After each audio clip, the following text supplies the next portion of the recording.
Монголын нотариатчдын танхим Алтан гадас одонгоор шагнагдлаа. 2025 оны 6 дугаар сарын 27-ны өдөр Монгол улсад нотариатын байгууллага үүсч хүртсэний түүхт 100 жилийн ой тохиож байна.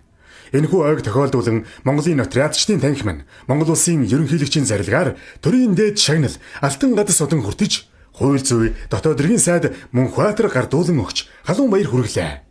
Ардын засгийн газрын 1925 оны 38 дугаар хуралдааны шийдвэрээр байгуулагдсан Монголын нотариатын байгууллага нь 100 жилийн хугацаанд хууль ёсыг бэхжүүлэх, иргэдэд эрх зүйн тусалцаа үзүүлэхэд чухал үүрэг гүйцэтгэсээр ирсэн.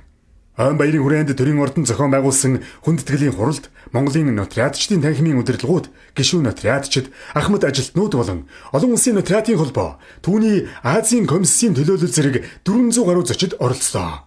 Хурлыг танхимын ерөнхийлөгч, хууль зүйн ухааны доктор, дэд профессор Баян Жаргал нээж үг хэлсэн бөгөөд Монгол улсын ерөнхийлөгч, улсын хурал, засгийн газрын мэдчилгээг албаны төлөөлөгчид уншиж танилцуулсан юм. Мөн улсын хурлын гишүүн, хууль зүйн дотоод иргэн сайд Мөнхбаатар, Монголын хуульчдын холбоо, олон улсын нотариатын холбооны удирдлагууд мэдчилгээ дэвшүүлв.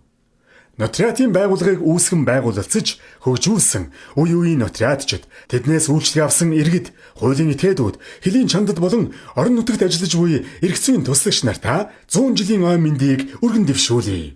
Монголын нотариатчдын танхим.